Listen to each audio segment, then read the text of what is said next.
नमस्कार दोस्तों। ITI first year electrician के लिए जो एमसीक्यू सीरीज चला रहे हैं सीबीटी एग्जाम के लिए, उसमें आज का वीडियो नंबर 10 है। तो आइए इस नए वीडियो में देखते हैं नया अध्याय। तो आज का पहला क्वेश्चन कि calculate the total capacitance value in the circuit, मतलब टोटल कैपेसिटेंस का मान ज्ञात करना है। तो देखिए, ये जो चैप्टर भी चल रहा है ना, कैपेसिटेंस चैप्टर स्टार्ट हो गया आज से। तो इसमें 3 दिया है। पहला जो दिया है 30 माइक्रोफैरेड का दिया है, ये 10 माइक्रोफैरेड का दिया है, ये भी 30 माइक्रोफैरेड का दिया है। अब तीनों सीरीज में लगा है तो रेजिस्टेंस का जो फॉर्मूला होता है कैपेसिटेंस में उल्टा हो जाता है। मतलब दिखाई दे रहा है कि सीरीज में है, लेकिन जो फॉर्मूला आता है ना कैपेसिटेंस के लिए सीरीज में, वो फॉर्मूला आता है 1/में सी इक्विवेलेंट, मतलब टोटल कैपेसिटेंस बराबर 1/में C1 प्लस 1/में C2 और प्लस 1/में C3। मतलब कि जो ये फॉर्मूला निकल के आया है पैरेलल का नहीं है, सीरीज के लिए है, कैपेसिटेंस में उल्टा हो जाता है। तो इसी पर मान हम लोग भर देते हैं। तो 1/में सी इक्विवेलेंट बराबर कितना हो जाएगा, 1/में C1 का मान 30 है, ये 10 है और ये 30 है। तो एलसीएम ले लेंगे हम लोग, तो 30 से एलसीएम ले लेंगे तो ये 1 बार जाएगा, ये 3 बार जाएगा, ये 1 बार जाएगा। तो कितना हो गया, 5/में 30 हो गया और कटा देंगे तो 1/में 6 हो गया। तो अब यहाँ क्या आया है, 1/में सी इक्विवेलेंट आया ना, दोनों बगल का अगर हम लोग उलट देंगे तो कितना आ गया, सी इक्विवेलेंट बराबर 6 माइक्रोफैरेड। क्योंकि ये सब माइक्रोफैरेड में है तो 6 माइक्रोफैरेड जो राइट आंसर बी ऑप्शन होगा। तो हम लोग क्या देखने को मिला कि जो सीरीज में फॉर्मूला लगता था रेजिस्टेंस के लिए, कैपेसिटेंस में उल्टा हो जाता है। और अगर पैरेलल में होता तो सीरीज में लगा देते, और सीरीज में है तो पैरेलल वाला फॉर्मूला लगा देंगे, कैपेसिटेंस में सही हो जाएगा। आगे आते हैं कि संधारित्र की इकाई क्या है। देखिए अभी तो वही हम लगाए ना, देखिए नहीं पीछे सवाल में क्या था कि माइक्रोफैरेड माइक्रोफैरेड, माइक्रो मतलब छोटा के लिए, रियल में तो फैरेड, तो कैपेसिटेंस का मात्रक फैरेड होता है। तो वही पूछा है आगे कि संधारित्र की इकाई क्या है, तो farad, C option is correct answer. तो संधारित्र की इकाई फैरेड होता है। माइक्रो तो छोटा यूनिट के लिए लगाया था, फैरेड होता है। अच्छा, इसमें और भी अगर हम लोग देख लेंगे तो महो किसका होता है, सीमेंस का। जो कंडक्टेंस महो चाहे सीमेंस, कंडक्टेंस का हम बताए थे, हेनरी इंडक्टेंस का होता है। ये इंडक्टेंस का एल का, और ये सीमेंस कंडक्टेंस जिसको हम लोग जी से दिखाए थे, कंडक्टेंस का। और कूलाम तो हम लोग को पता है क्यू का। तो फैरेड किसका हो गया, संधारित्र का। अगला जो क्वेश्चन है हमारा कि एक संधारित्र का धारिता मान वही सी क्या होगा। फिर सी का मान पूछा है क्या होगा, यदि 35 वोल्ट के लिए 10.5 कूलम आवेश की आवश्यकता हो। तो देखिए एक फॉर्मूला आता है, फॉर्मूला को आप याद कर लीजिए, बहुत फेमस फॉर्मूला है कि Q बराबर सी भी। यहीं से धारिता का मान पूछा है, सी का मान पूछा है और Q का मान दिया है ना 10.5, अब बाटा में भी कितना वोल्ट, 35 वोल्ट। तो देखिए क्या करेंगे हम लोग कि इसको हल करेंगे तो ये 10 को हटा लीजिए तो ऊपर 5 हो जाएगा और नीचे एक जीरो बढ़ जाएगा, 350। इसको कटा लीजिए आप तो कितना हो गया, 1/5 70। और 1/, में जो 7 का मान होता है ना 10.14, 1/7 का मान 10.14, लेकिन जीरो भी है तो इसलिए एक जीरो बढ़ जाएगा। तो 1/4 होता है, 1/7 रहता तब, लेकिन एक जीरो भी है तो एक जीरो बढ़ जाएगा, यानी ए ऑप्शन इसका कितना आता है 10.014। फिर थायराइड इसका मात्रक होता है ना कैपेसिटेंस का, तो थायराइड रख देंगे।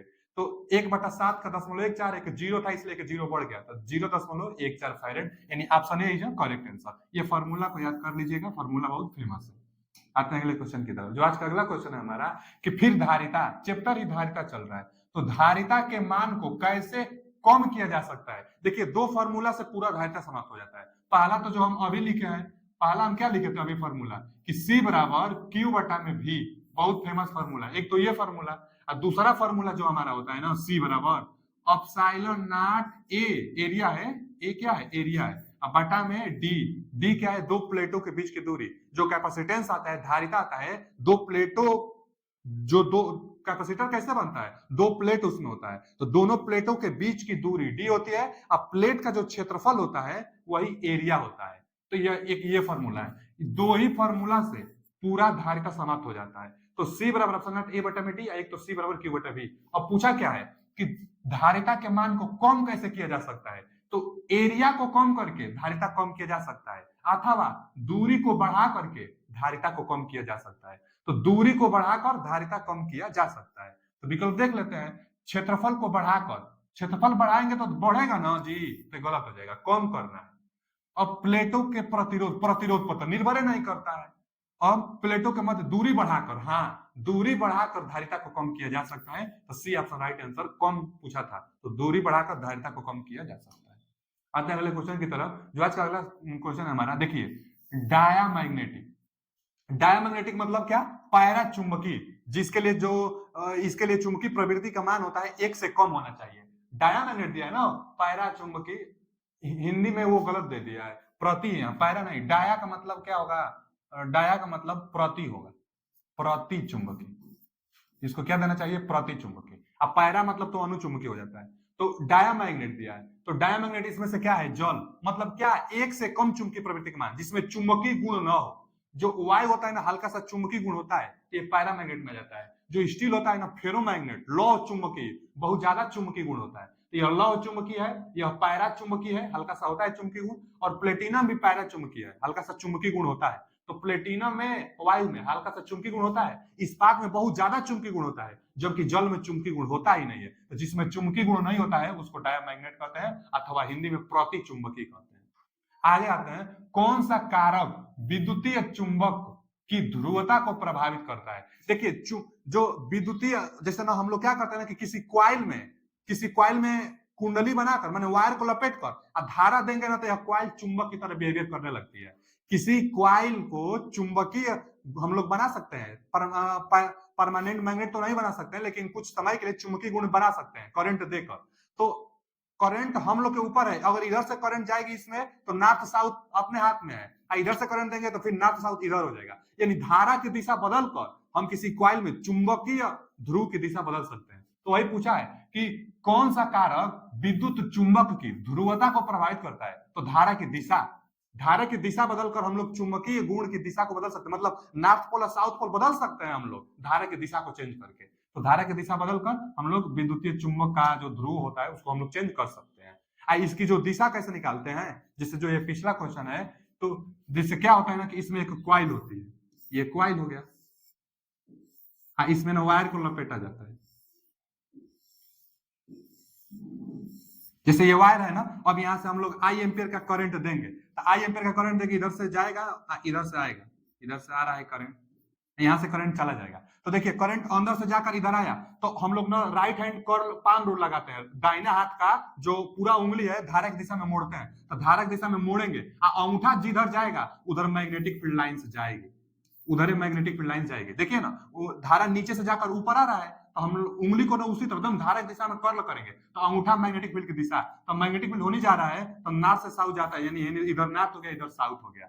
तो अभी हम धारा इधर से भेजेंगे ना, तो नॉर्थ इधर और साउथ इधर, तो धारा की दिशा को बदलकर हम लोग नॉर्थ साउथ बदल सकते हैं। किस नियम से, आगे क्वेश्चन है अभी इसी पीडीएफ में, तो किस नियम से, तो राइट हैंड पाम रूल। देखिए ना, हम राइट हैंड पाम रूल से डायरेक्शन प्राप्त कर रहे हैं। अगला क्वेश्चन आते हैं हम लोग कि चुंबकीय वाहक बल, इसको क्या कहते हैं, मैग्नेटिक मोटिव फोर्स, इसको हम लोग कहते हैं MMF, magnetic motive force. MMF का जो फॉर्मूला होता है एनआई होता है, मैग्नेटिक मोटिव फोर्स एमएमएफ बराबर एनआई। एन क्या है, टर्न है, आई क्या है, करंट है। तो एमएमएफ के इकाई पूछा है, एमएमएफ का मात्रक पूछा है, तो टर्न एम्पियर, एनआई मतलब टर्न एम्पियर, तो टर्न एम्पियर देखिए आई का दिया है, C option, turn ampere MMF का मात्रक, एनआई फॉर्मूला होता है। आगे किसी 3 प्रेरक, मतलब L1 L2 और L3 श्रृंखला में जुड़े हो, तो देखिए रेजिस्टेंस की तरह इंडक्टेंस काम करता है, कैपेसिटेंस उल्टा होता है, रेजिस्टेंस सीरीज में होता है तो R1 R2 R3 जोड़ देते हैं, उसी तरह इंडक्टेंस सीरीज में होता है, R1 R2 R3 जोड़ देंगे, ऐड कर लेंगे, तो B option is correct answer. Series में है ना तो जोड़ लेंगे, लेकिन कैपेसिटेंस होता तो उल्टा फॉर्मूला लगाते, 1 में C1 धन 1 में C2 धन 1 C3, कैपेसिटेंस होता तो, और रेजिस्टेंस और इंडक्टेंस एकदम सेम बिहेवियर दर्शाता है, तो B option is correct answer. आते हैं अगले क्वेश्चन की तरफ, देखिए क्या पूछा है, परमियंस का मात्रक पूछा है, यूनिट ऑफ परमियंस। तो जो परमियंस होता है वह रिलक्टेंस का उल्टा होता है, जैसे देखिए इलेक्ट्रिसिटी में कंडक्टेंस जो होता है रेजिस्टेंस का उल्टा होता है, रेजिस्टेंस का उल्टा कंडक्टेंस, रेजिस्टेंस का ओम होता है तो इसका महो मात्रक होता है। उसी तरह ठीक मैग्नेटिक में एक आता है, ये तो इलेक्ट्रिसिटी में है ना, मैग्नेटिक में भी एक आता है। अब मैग्नेटिक में प्रतिरोध का काम करता है यस, जिसको रिलक्टेंस कहते हैं। परमियंस को हम लोग परमियंस से लिखते हैं, तो परमियंस PERMEANCE। तो जो परमियंस होता है रिलक्टेंस का उल्टा होता है। देखिए ना 1/s, एस क्या है, प्रतिरोध की तरह बिहेवियर करता है, तो रिलक्टेंस का उल्टा होता है।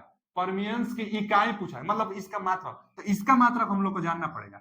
एस बराबर एक और फॉर्मूला होता है, एस बराबर क्या होता है, MMF बटा में 5, एस बराबर MMF बटा 5। तो एस का मात्रा का बताइए ना, देखिए ना MMF क्या होता है, टर्न एम्पियर, इसका मात्रा क्या होगा, टर्न एम्पियर।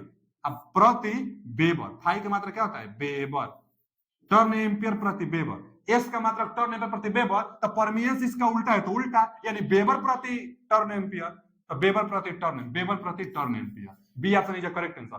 परमियंस रिलक्टेंस का उल्टा होता है, और रिलक्टेंस का मात्रक टर्न एम्पियर प्रति वेबर, इसलिए परमियंस का मात्रक उलट देंगे, वेबर प्रति टर्न एम्पियर, यानी B option is the correct answer. B option correct answer है। आगे देखिए, आगे वही सवाल जो हम अभी बताए थे कि परिनालिका, परिनालिका मतलब जो अभी हम पीछे बताए थे ना, कि इस तरह से परिनालिका होता है, इसमें वायर लपटा जाता है, इसमें वायर लपटा जाता है और धारा दी जाती है, तो धारा इधर से प्रवाहित होता है, यहां से धारा निकल जाएगा, यही परिनालिका है। क्या पूछा, परिनालिका कुंडली में चुंबकीय क्षेत्र की दिशा, चुंबकीय, अब देखिए इधर से धारा जाता रहता, राइट हैंड पाम रूल लगाते हैं, अंगूठा इधर, तो मैग्नेटिक फील्ड लाइंस इधर जाएगी, मैग्नेटिक फील्ड लाइंस इधर जाएगी, तो इधर नॉर्थ हो गया, इधर साउथ, क्योंकि मैग्नेटिक फील्ड लाइंस नॉर्थ से निकलकर साउथ की तरफ जाती है। पूछा क्या है, परिनालिका कुंडली में चुंबकीय क्षेत्र की दिशा खोजने के लिए कौन सा नियम लगाते हैं। हम बार बार बोल रहे हैं कि right hand palm rule, right hand palm rule, दाहिना हाथ का जो पाम, पाम मतलब हथेली होता है, इसी को लगाएंगे, इधर करेंगे, तो right hand palm rule, right hand palm rule, right hand palm rule, B option, B option correct answer. कि डायरेक्शन निकालने के लिए, मैग्नेटिक फील्ड की डायरेक्शन निकालने के लिए हम लोग प्रयोग करते हैं। अगला क्वेश्चन देखिए, फिर आ गया वो भी कैपेसिटेंस आ गया, तो कैपेसिटेंस सीरीज में है, लेकिन फॉर्मूला पैरेलल वाला हम लोग लगाएंगे, क्योंकि कैपेसिटेंस में जो फॉर्मूला लगता है पैरेलल में लगता है, तो ये सीरीज में है, पैरेलल वाला फॉर्मूला लगा देंगे। तो इक्विवेलेंट निकालने के लिए, सी इक्विवेलेंट निकालने के लिए क्या करेंगे, 1/में C1, C1 कितना है 10, प्लस 1/में C2 कितना है 10, प्लस 1/में C3 कितना है 20। अब लगा देंगे इक्विवेलेंट, तो इनका एलसीएम 20 हो जाएगा, ये 2 बार जाएगा, ये भी 2 बार जाएगा, और वो 1 बार जाएगा, कितना होगा 2 2 4 1 5/20 कटा देंगे, तो 1/4, यहाँ 1/में C इक्विवेलेंट का मान है 1/4, दोनों को उलट देंगे, क्योंकि हम लोग को तो C इक्विवेलेंट का मान चाहिए, तो इधर को उलट देंगे तो कितना आ गया 4। किसमें था, ये सब था माइक्रोफैरेड में, तो इसलिए लगा देंगे माइक्रोफैरेड, तो 4 microfarad, A option is correct answer. हम नेक्स्ट क्वेश्चन, अगला क्वेश्चन है हमारा कि श्रृंखला में विभिन्न वोल्टेज रेटिंग संधारित्र को जोड़ने से पहले क्या सावधानी बरतनी चाहिए। देखिए, जो अलग अलग रेटिंग की अगर कैपेसिटेंस है, उसको ऐड करने से, सीरीज में ऐड करने से क्या सावधानी बरतनी चाहिए, तो विकल्प पहला दिया है कि सभी कैपेसिटर एक ही निर्माता का हो, क्यों, अलग अलग कंपनी के हो सकती है, तो ये तो कोई कारण नहीं हुआ। फिर प्रत्येक कैपेसिटर वोल्टेज ड्रॉप इसकी वोल्टेज रेटिंग से कम होनी चाहिए, ये बात सही है, जो वोल्टेज रेटिंग होगी उनका, तो उससे कम है ना वोल्टेज ड्रॉप होगा, उससे ज्यादा वोल्टेज ड्रॉप हो जाएगा तो कुछ फायदा ही नहीं हुआ लगाने का। भाई कोई भी डिवाइस लगाने का मतलब क्या हुआ कि जो आप डिवाइस लगाएंगे उससे कुछ बेनिफिट मिले, अब जो लगा रहे हैं वही वोल्टेज खा वाले आपको कुछ वोल्टेज न दे, तो फिर लगाने से फायदा ही क्या। तो जो उसकी रेटिंग होगी उससे कम वोल्टेज ड्रॉप करे, तब ना आपको फायदा होगा, वोल्टेज ड्रॉप कम हो, तो वही है कि प्रत्येक कैपेसिटर वोल्टेज ड्रॉप इसकी रेटिंग से कम होनी चाहिए, तो ये उचित विकल्प है, B option is correct answer. आते हैं अगले क्वेश्चन की तरफ। जो अगला क्वेश्चन है हमारा कि कौन सा पदार्थ अनुचुंबकीय, देख लीजिए यहाँ पर सही दिया है हिंदी, पैरामैग्नेट का मतलब अनुचुंबकीय, डाया मतलब प्रतिचुंबकीय, तो पैरामैग्नेटिक मटेरियल है, कौन सा पैरामैग्नेटिक सब्सटेंस है, तो क्लिट वायरिंग, ये तो वायरिंग का प्रकार है, तो ये पैरामैग्नेटिक थोड़े हो सकता है। अच्छा, पैरामैग्नेट मतलब अनुचुंबकीय, अनुचुंबकीय मतलब जिसमें कुछ ना कुछ चुंबकीय गुण हो, एक से ज्यादा हो चुंबकीय प्रवृत्ति, तो कुछ ना कुछ चुंबकीय गुण हो, उसको अनुचुंबकीय अथवा पैराचुंबकीय। तो कापर जो होता है ना, कापर में अनुचुंबकीय पदार्थ हल्का सा होता है, कभी कभी अगर देखिए अनुचुंबकीय दिया है तब तो ठीक है, लेकिन अगर रियल में देखा जाए तो डायामैग्नेट भी होता है, मतलब प्रतिचुंबकीय ऑप्शन देता तो भी ऐसा ही होता है। कापर ऐसा है कि अब विकल्प अनुसार मारते हैं इसको, प्रतिचुंबकीय में भी मार देते हैं कहीं कहीं पर और कहीं कहीं पर पैरामैग्नेटिक पर, तो यहाँ पर डायामैग्नेट तो दिया नहीं है, और ये पता है कि ये डायामैग्नेट है, तो ये पैरा हो नहीं सकता, ये भी डायामैग्नेट है, तो ये हो नहीं सकता। ये तो होगा नहीं, और ये डाया है कन्फर्म है, ये भी डाया है कन्फर्म है, और ये दोनों में आता है, तो पैरामैग्नेट दिया है तो इसलिए कॉपर पर हम लोग मार देंगे। तो कॉपर को डाया और पैरा कॉपर दोनों आता है, अब वो दोनों तो कॉपर पता। अब देखिए इसको हिस्टेरेसिस लूप कहते हैं। कहा आता है चुंबकीय गुण जिस मटेरियल में होता है उसका ग्राफ है यह। अब क्या है यह, ये मैग्नेटाइजिंग है और ये क्या है, मैग्नेटिक फील्ड है बी, वाई एच को बी से, और इसको मैग्नेटाइजिंग से हम लोग कहते हैं, मैग्नेटाइजिंग करंट भी यहाँ आर आई भी डिनोट कर सकते हैं मैग्नेटाइजिंग करंट से। अच्छा, इंटेंसिटी को ही प्रदर्शित करता है। अब क्या होता है ना कि ये लूप है, मैग्नेटिक हिस्टेरेसिस लूप इसको कहते हैं। अब जितना लूप का एरिया ज्यादा होता है उतना लॉसेस ज्यादा होता है। तो कभी कभी दो ग्राफ दे देगा, अब पूछ देगा किसमें लॉसेस ज्यादा हो रही है, तो जिसका एरिया, जिस ग्राफ का एरिया ज्यादा होगा उसमें लॉसेस ज्यादा होगी। अब लॉसेस ज्यादा होगी, ठीक है। इसमें ना जो बी होता है ना वो लैगिंग करता है आई से बी क्या करता है, लैगिंग। एक दूसरा सवाल, पहला लॉस पर पूछता है, तो एरिया जिसमें ज्यादा होगा लॉस ज्यादा होगा। दूसरा सवाल कि जो बी होता है आई से लैगिंग करता है, पीछे पीछे चलता है। तीसरा सवाल कि इसको क्या बोला जाता है, इस भाग को क्या बोला जाता है, तो इसको रेटेंटिविटी कहते हैं, रेटेंटिविटी। चौथा सवाल इसको क्या बोला जाता है, जो यही पूछा गया, एक्स, एक्स डिनोट करके देखिए ना, यहां से एक्स डिनोट करके पूछ रहा है कि इसको हम लोग क्या कहते हैं, तो इसको कोर्सिविटी कहते हैं। तो एक्स वाला भाग को क्या कहते हैं, कोर्सिविटी, कोर्सिविटी, कोर्सिविटी एक्स वाले भाग को, इसको रेटेंटिविटी कहते हैं। हाँ, ये बी लैगिंग करता है और हिस्टेरेसिस ग्रुप ज्यादा तो लॉसेस ज्यादा होती है, तो ये मैग्नेटिक से रिलेटेड ये ग्राफ है। तो कोर्सिविटी उसको बोलते हैं, रेटेंटिविटी ऊपर वाले भाग को। अब विद्युतीय परिपथ में चालकता के लिए चुंबकीय सर्किट में समानता शब्द क्या है, ये देखिए पूछ रहा है, हम बताए भी थे और फिर वही सवाल आया है कि इलेक्ट्रिकल सर्किट में जो कंडक्टेंस होता है सेम उसी की तरह मैग्नेटिक सर्किट में क्या होता है।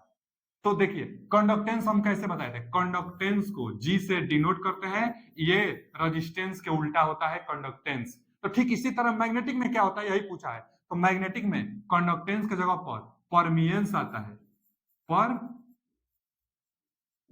परमियंस आता है। अब परमियंस क्या होता है, रिलक्टेंस का उल्टा होता है, रिलक्टेंस का उल्टा परमियंस। तो कंडक्टेंस ना, कंडक्टेंस चालकता में, तो इसी का सेम मैग्नेटिक में परमियंस, तो permeance B option is correct answer, permeance होगा। आते हैं अगले क्वेश्चन की तरफ। जो अगला क्वेश्चन है कि देखिए वही रिलक्टेंस एस जो लिखा था ना हम, एस वही रिलक्टेंस है। रिलक्टेंस की इकाई क्या है, अरे भैया रिलक्टेंस की इकाई हम अभी इसी वीडियो में अभी पीछे आया था, एमएमएफ बटा में फाई। एमएमएफ को क्या कहते हैं, एन आई बटा में फाई। तो क्या रिलक्टेंस का मतलब टर्न एम्पियर प्रति वेबर, टर्न एम्पियर प्रति वेबर, सी ऑप्शन करेक्ट। अब परमियंस इसका उल्टा होता है, तो परमियंस का पूछा था तो वहां पर वेबर प्रति टर्न एम्पियर, तो ये पूछा है रिलक्टेंस का, तो रिलक्टेंस का क्या होगा, एम्पियर टर्न प्रति वेबर। आते हैं अगले क्वेश्चन की तरफ। जो अगला क्वेश्चन है हमारा कि यदि विद्युत आवेश Q है और वोल्टेज V है तो संधारित्र C का सही अभिव्यक्ति क्या है, मतलब सही फॉर्मूला क्या है। तो ये भी हम फॉर्मूला बताए थे, पूरा कैपेसिटेंस में दो ही फॉर्मूला लिखे थे, दो ही फॉर्मूला हम बताए थे, एक फॉर्मूला Q बराबर CV का बताए थे, और एक बताए थे हम C बराबर एप्सिलॉन नॉट A बटा में D, यही दो फॉर्मूला हम बताए थे। तो पूछा है क्या, Q V और C में, तो Q V C में, तो देख लेंगे। तो ये तो ऑप्शन दिया नहीं है, C बराबर सब दिया है, तो C बराबर निकाल लीजिए। C बराबर क्या हो जाएगा, Q बटा में V, तो C बराबर Q बटा में V, A option is correct answer. मिलते हैं अगले वीडियो में। अगर वीडियो अच्छा लगा तो लाइक सब्सक्राइब शेयर कीजिए। अभी के लिए इतना ही।